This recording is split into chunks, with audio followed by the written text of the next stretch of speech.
Parler de tout ça, je suis en compagnie du président du syndicat, M. Laurier-Ouellet, qui est à mes côtés. M. Ouellet, peut-être nous dire là, pourquoi ces employés qui travaillent à l'urgence et dans l'aile spécialisée pour la COVID-19 n'ont pas les masques et les équipements? Présentement, les équipements sont sous-clés, sont rationnés. Ce que je sais, c'est qu'il y a eu un mot d'ordre, il fallait en donner seulement 2 par quart de travail, par infirmière auxiliaire ou inhalothérapeute. Ça n'a aucun bon sens. Après avoir vu un patient, il faut jeter le masque. C'est des masques jetables. Il ne faut pas contaminer les autres patients ou se contaminer nous autres mêmes. Mais on comprend, là, lorsque le patient est arrivé ici, on sait que c'était un transport qui s'est fait dans la foulée là, de l'infection à la COVID-19 au manoir Liverpool pour retraiter, mais il n'avait pas de symptômes, c'est ce qu'on nous dit, le patient comme tel à son arrivée.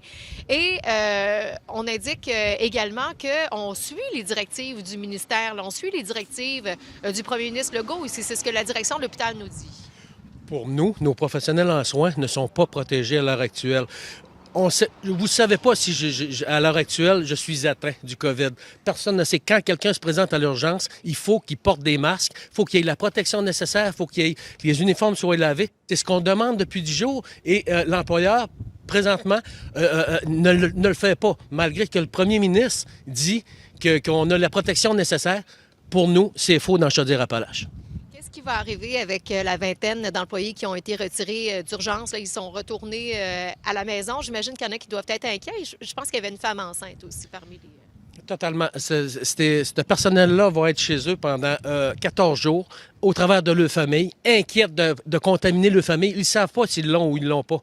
Mais la problématique est là. Puis ils ont peur pour leur famille. Moi, je reçois environ 200 à 300 coups de téléphone et par Internet de membres, de mes membres qui sont inquiets, ils veulent travailler, mais ils ont besoin de masques. Ils sont prêts à travailler, mais ils veulent être protégés. Allez-y, M. Ouellet, parce que vous avez apporté avec vous des masques. Des masques. Ces masques-là, à l'heure actuelle, le gouvernement dit qu'il y a une rupture. J'en ai commandé sur Amazon, puis je vais les recevoir demain. J'en ai 500 qui rentrent. Puis c'est la même chose pour les N95. À l'heure actuelle, on a un stock immense au Québec. Tout ce que le premier ministre a à faire, c'est rationner, réquisitionner tous ceux qui sont dans la construction. Écoutez, je veux simplement la spécifier. Quand vous dites qu'on a un stock immense au Québec, on sait que le premier ministre a dit on va être serré, il faut quand même les utiliser adéquatement, ces masques. Mais dans le fond, vos propos, M. Laurier-Ouellet, ce que vous dites, c'est qu'il y a des entreprises qui sont en possession, par exemple, dans le domaine de la construction, des masques N95 et qui devraient en ce moment les donner au gouvernement pour les travailleurs de la santé. C'est ce que vous dites? Exactement. Puis il devrait être réquisitionné immédiatement. Qu'est-ce que vous allez faire pour vos membres là, dans les prochains jours? J'imagine que ces infirmières-là qui ont été retirées hier vont devoir subir des tests. Le bureau de santé va leur faire subir des tests, oui, mais ils sont sortis du milieu de travail. Mais une chose qui est sûre, c'est que toutes ces situations qui ne respectent pas les consignes du gouvernement vont être dénoncées, ça c'est sûr.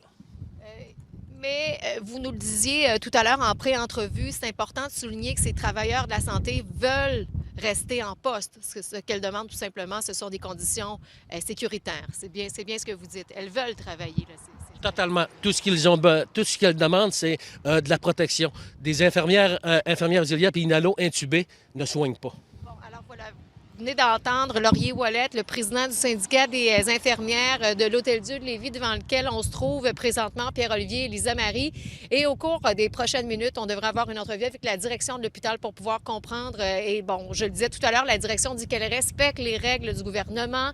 On verra là, quelles seront leurs explications plus détaillées un peu plus tard ce matin. Oui, mais quand même, quand les infirmières sont retirées comme ça, qu'on les met en quarantaine en quelque sorte, ça vient rajouter une pression sur le reste du système de santé, si on le comprend bien.